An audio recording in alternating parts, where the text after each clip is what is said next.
everyone, welcome to this week's Plan With Me video. In case you missed last week's video, this is the spread, and I'll have it linked at the end of the video in case you missed it. So this week I am going to be planning the week of August the 15th. It's actually my best friend's birthday on August 15th, and that's when this video will come out. And I really love this kit. I was kind of wanting to like save this for my birthday or something, but I think it'll be good for her birthday. So I just really like the way this one turned out. I love these illustrations, these really cute kind of carnival circus style illustrations, and then I just really enjoy the color palette, so let's just get started. So the topics that I have for this week is I have a couple just kind of jot down in case I forget what I'm talking about, because that happens a lot whenever I'm like really focusing on like placing the stickers well.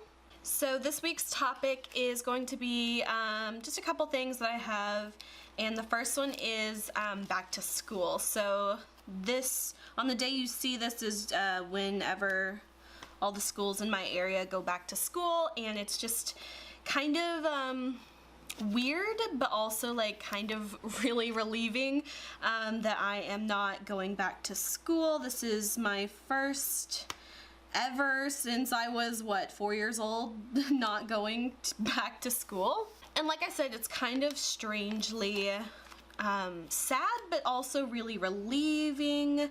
The thing with me was I always really loved like school itself. Like I loved being in school. I mean, I was like the normal kid too who would like, you know, obviously get tired of homework and assignments and wanted to just, you know, be on summer break for the rest of my life. But I always just hated going back to school. And usually after like the first like, you know, 2 or 3 days, it's always perfectly fine.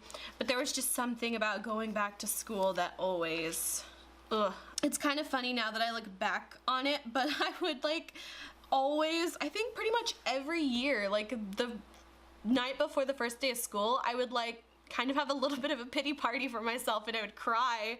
And it's really funny to talk about now just because it's like so not a big deal or anything, but and it was like I always felt stupid when I would do that, of course, and it was just always really funny to me now looking back on it. But it was always just, I had such anxiety about going back to school, and it was never really anything rational. It was just the fact that I was going back to school. I always hated it. Now I'm actually kind of, like I said, a little bit sad to kind of not be going back to school. I guess sad's not really the correct, I don't know, it's just not the correct feeling, but it kind of is. I guess just because the one thing I always liked about school was, I don't know, it kind of felt like that was my only responsibility and stuff, and now that I'm like an adult now, it's like school's not my only responsibility, or actually it's not my responsibility at all anymore, but you know, it's just kind of that weird in-between phase of like being an adult now, which I don't like. I was a pretty good student overall in high school and everything like that. You know, I made A's and B's and stuff. I think I probably made maybe like 2 or 3 C's my entire high school career.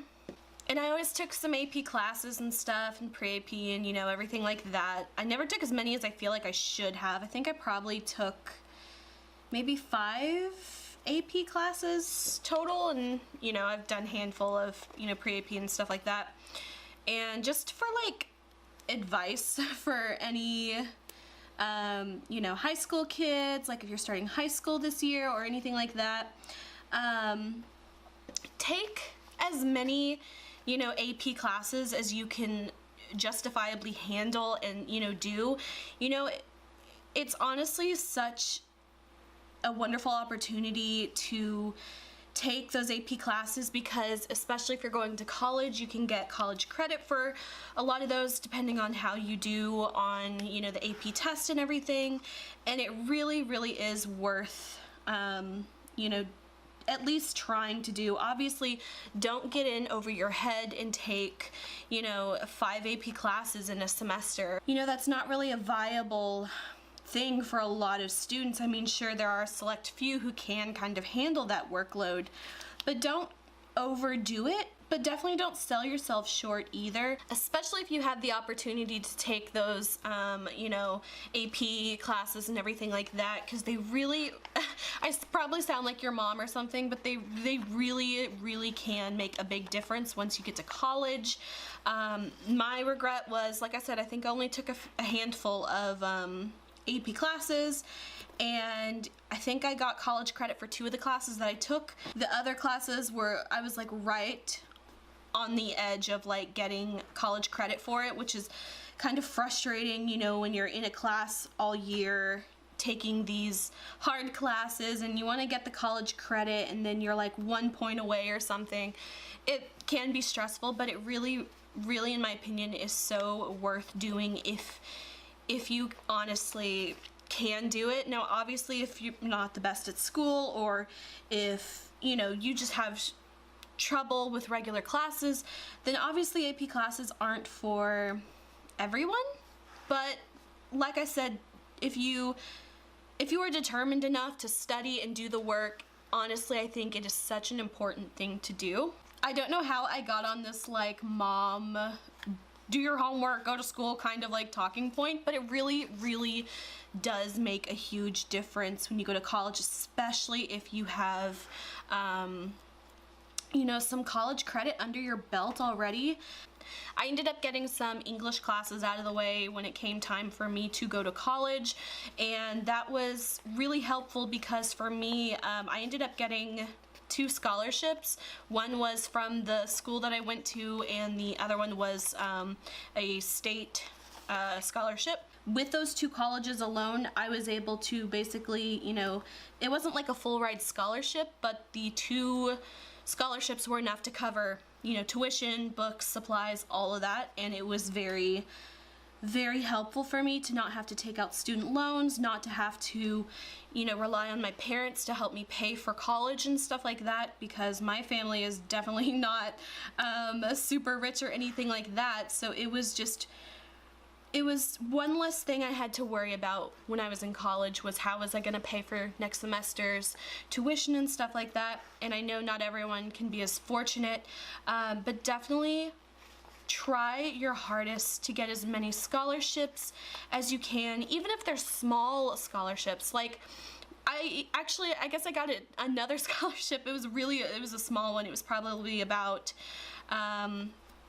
maybe like $100 or $200 or something, and it was from like this bowling tournament I had done when I was younger or something. It was, I can't remember exactly, but it was, even, you know, $100 like that was very helpful for me. You know, that pays for, you know, like a textbook or maybe half a textbook, but textbooks. So that's the next thing I want to talk about, just because I totally feel like textbooks are one of those things that, you know, every college professor says you need this for this class, it's required, and a lot of the time, I'm not gonna lie, it's bullshit. It really is. It is absolute bullshit.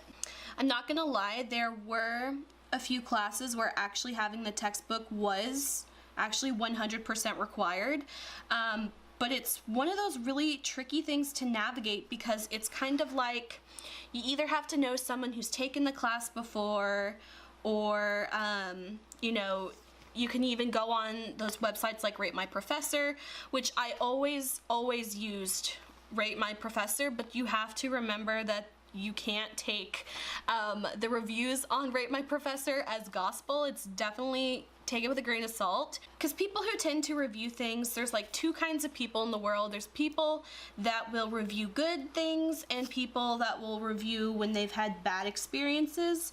So it's just kind of one of those things that, like I said, you got to be careful with and not put too much weight into what some anonymous person has written on a forum. So for textbooks, I got absolutely, like, not gonna lie, I got fucked my first semester of college just because I didn't know better. And you know, you get your class schedule and all that, and you know what textbooks you need, and I, you know, didn't want to like skip out on any textbooks because I was kind of afraid. You know, I'm not one of those people that just like wing stuff or like fly by the seat of their pants. That is just not me. I am a planner and I'm a person who likes to be as prepared as I can for whatever situation comes my way. And of course that's not always 100% possible, but for a lot of the things it is. And for textbooks, it's a really tricky thing to navigate. So like I said, my first semester, you know, I was taking probably like what, 5 or 6 classes and, you know, a textbook for each of those. Yeah, I ended up spending, I think, $450 on textbooks alone my very first semester of college. Okay, number one, never, ever, ever, ever buy a textbook brand new. There's no reason you need a brand new textbook. I would say, in my opinion, this is the order I would do. Look to see if you can find a rental through your campus. Look to see if you can find a rental through something like Amazon or another reputable textbook rental company.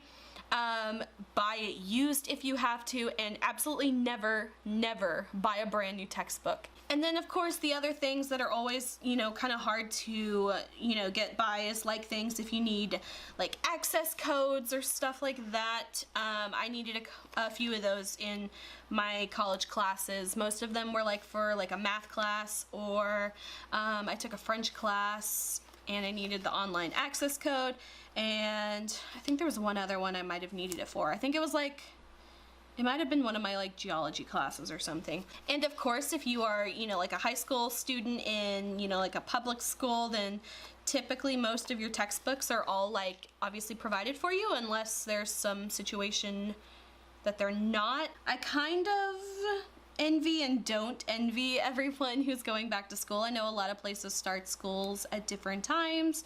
My school always started about, you know, like mid to end of August, but I know a lot of places sometimes start like crazily like in July. Some places start usually after like Labor Day. I was always jealous of those people. So if you guys are going back to school, let me know, when do you guys go back to school? I'm always like interested in when everyone else goes back, because it's always my luck that I always feel like we go back really early, but I guess of course it's not the earliest. And I ended up taking off a lot of my edit and film stickers, like headers and stuff, just because I found that I hadn't been using them a lot lately, and I'll talk about this in a minute too. So I'm just gonna use this one and add it here. It's not exactly the same color, but it'll have to do for now. And this is going to be, let's see, edit my plan with me, and that will be obviously next week's video. Plan with me here, and then so obviously this will be today when you're seeing this video. This will be this video, the plan with me. And then I have not done the rest of my videos yet for this week, so I'm not sure what's going to be uploaded when. But yeah, like, I have so much more I want to talk about, like school and everything. I guess real quickly I'll just talk about a few other things I want to talk about, and I guess I could always talk more about school maybe next week's video if you guys want to hear my thoughts of my tips and tricks on how to life hack through school. Because believe me, I've got a few. So the one thing I want to talk about was like a little bit of a trick that I came up with. I mean, it's not really anything like major, but usually whenever I'm done with my plan with me videos, I'll have these sticker sheets, and you can see how many I've used, and of course I have quite a few stickers left over. And what I like to do with those, I have this big folder that I keep all my stickers in. So let me just get all of these out. So I don't like to end up with like this big sheet of like sticker paper with like just a few stickers on here. So what I like to do is I will either cut them, like cut a smaller strip of the backing that it comes on, and then just reapply the stickers to that. That way it takes a lot less room. So you can see that's kind of what I did here. These just little sheets, I just peel them off, stick them right back on here, and then I don't have any trouble with like sticking these to paper or anything. They work just the same, and I just like to keep all of my little stickers that I haven't used. That way I could, if I like forgot to print a certain sticker, or if I accidentally rip a sticker, or whatever the reason is, if I need another sticker that I don't have, then I can just pull one from one of my older sets that I didn't use, which I do quite a lot. But the one thing I really love that I've been doing that makes this so much easier is, since I have an Etsy store, I use the flat rate shipping stuff a lot, so I always end up using the labels that go with it, and then what I end up doing is I just keep the little backing that this label comes on, and I will just save those and just retack them on like any leftover stickers I have. It just makes it so much easier to keep all my stickers in a smaller form, I guess, and it just makes organization a lot easier than having like 15 of these big half-use sheets. So if you guys ever have any topics or anything you want me to talk about, definitely suggest them in the comments below. I love hearing what you guys want to hear from me. But yeah, so I hope you guys enjoyed this video. If you did, please like and subscribe. You can follow me on Instagram, link is below, and until my next video, I will talk to you guys later. Bye.